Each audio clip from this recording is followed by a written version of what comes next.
we got another Ghostbusters movie, and quite an interesting reception.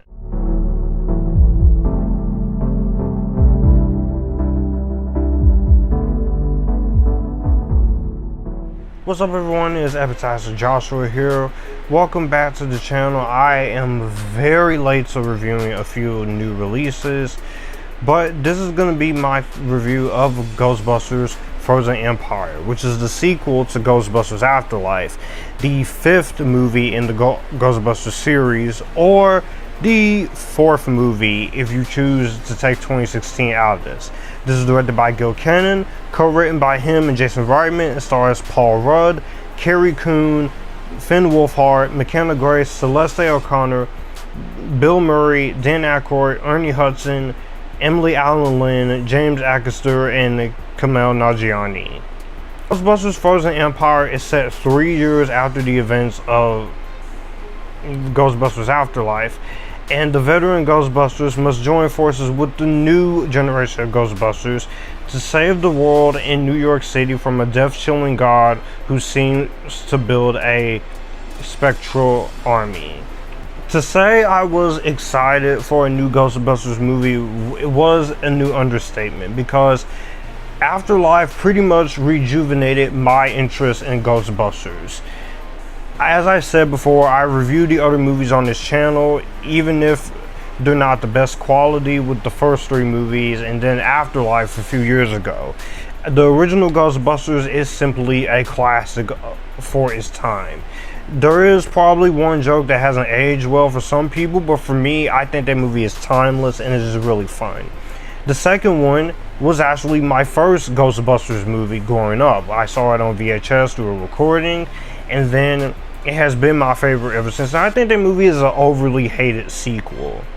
And I really enjoyed Ghostbusters Afterlife. I was very surprised how much I really enjoyed it, considering the fact that it was going to be not the best.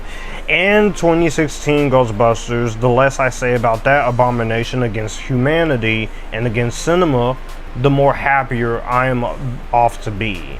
But this one I was really looking forward to seeing, because we were continuing with the new characters from Afterlife, and we were going to be basically going with what we had from that, but also we were going to do something a little different in terms of expanding the lore. We were going to have new villains. We were going to have the old and new work together in something like this. And going into this, I did see some of the mixed reactions, and I was nervous about this. And this came out the same week as Immaculate and Late Night with the Devil in a few states. But having seen this movie, I'll say this. This is not a terrible movie. This is a bit of a step back compared to Afterlife, but this is not a train wreck that people say is out to be. If anything, The Weakest Child is still better than Ghostbusters 2016. I will say, in terms of the things I don't like, I want to get the issues out of the way first. I feel like this movie has a big problem when it comes to the pacing and the script. This movie is 114 minutes, an hour and 54 minutes. And it's fast-paced. I do appreciate the fact that it is a fast-paced movie. It is still entertaining to watch. I do appreciate that. And it definitely moves at a brisk pace.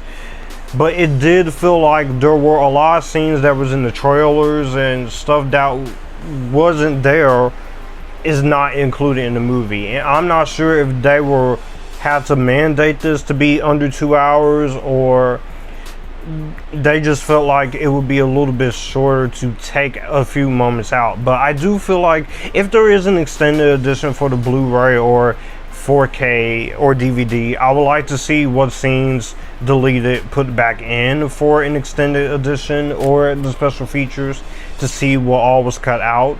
The script does have a massive issue. There are moments in this script where there's some interesting things here, some things I like. When you have Phoebe and Melody's friendship, yes, I say friendship because it's not anything more. A lot of you people who have reviewed this movie already has kind of just took it as something else when it's really not. And I really don't see it as some other thing. I just see it more as a friendship. I think that was interesting. The Ghostbusters lore being expanded, and you have the idea of a villain freezing the city. And while I do like the fact that we have the old and the new Ghostbusters, I definitely feel like, aside from one Ghostbuster, which we'll get to, that there's a few things here that wasn't really as fleshed out as it could have been. And again, it may have something to do with the pacing or such, but you have a great villain here, which I really enjoyed the villain, and I like his motivation to just freeze the entire city. I just felt like they didn't really use him as much as they should have when it comes to it, and it needed more time to be touched upon in some of those ideas and with the villain himself. For a Ghostbusters movie, some of the comedy didn't always really land in this for me. I thought a lot of the comedy made me happen. I really enjoyed a lot of what the humor was going for. I definitely really enjoyed what they really was playing with here. I just felt like there were some moments in terms of the comedy that I feel like they needed a little bit more of rewrites when it comes to it. Some of the way the script could have been fleshed out. There are some characters in this movie that gets heavily sidetracked here. I will say there's some characters here like Celeste O'Connor and Podcast and a few others. They felt like they got shafted. Celeste, I kind of get it because of Madam Web, but she did better here than she did in that movie, which is not her fault. But I just felt like they should have added attention to a few more of these characters who were getting a little underutilized. This is one actor besides Bill Murray I just did not enjoy, and that was James Acosta. I thought his character and himself was completely useless. I just felt like he didn't contribute as much as I felt like he should have. There's also this stupid ass subplot in this movie, which I could have done without this. You have them talking about Phoebe's age, which it got on my damn nerves really quickly, and it just really irritated me. I'm like, you did not need to have this whole thing with, I get it because of her character, because she wants to show that she is maturing, but it's just not a very interesting subplot you could have done. And I feel like you could have rewritten that enough to make it more interesting. And it also kind of feels a little weird talking about the age of Phoebe when we're also having to bring up McKenna Grace's age.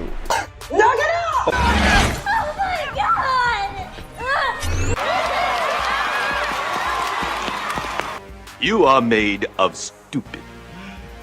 You serious?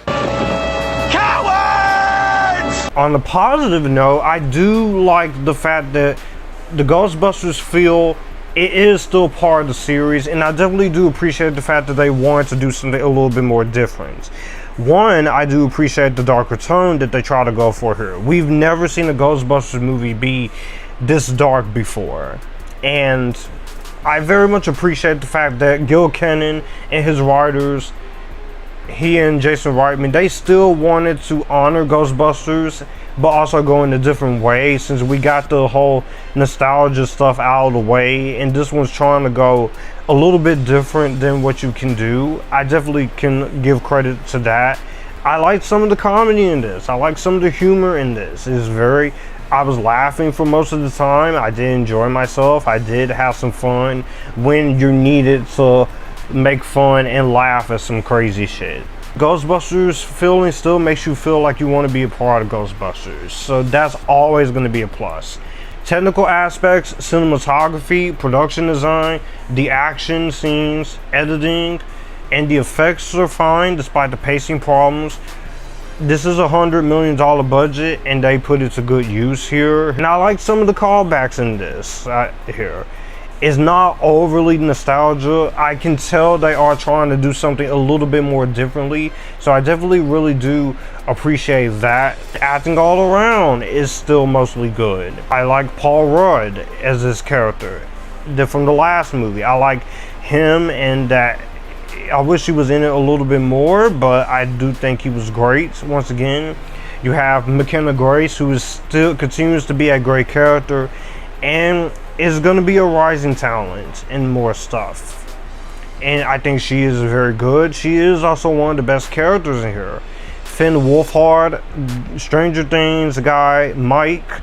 It's good to see him stepping out of that comfort zone, just like Caleb McLaughlin, Millie Bobby Brown, Maya Hawke.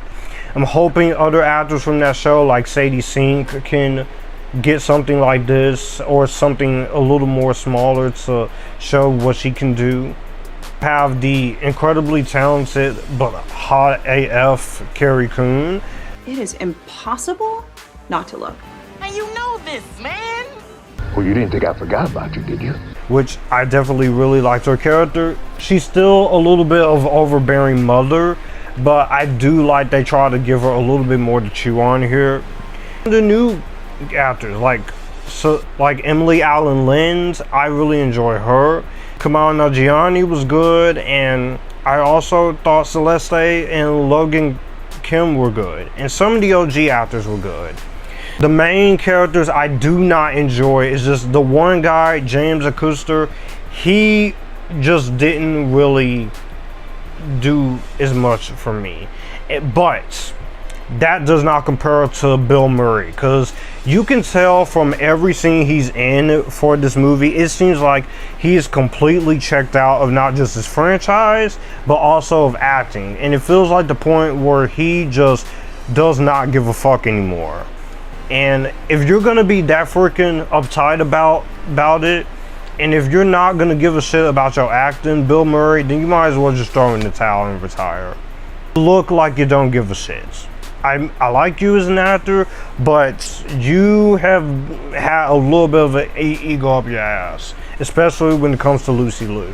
And I did like the fact that it did feel like I was watching a Ghostbusters cartoon episode here. I've never watched any of the Ghostbusters cartoons. I definitely got that feel here. And I appreciate Gil Kenan that he tried to do something different. It's really interesting, and I like him as a director. Poltergeist 2015 was not the best, and I definitely really enjoyed Monster House, but I will say this is another decent effort from him.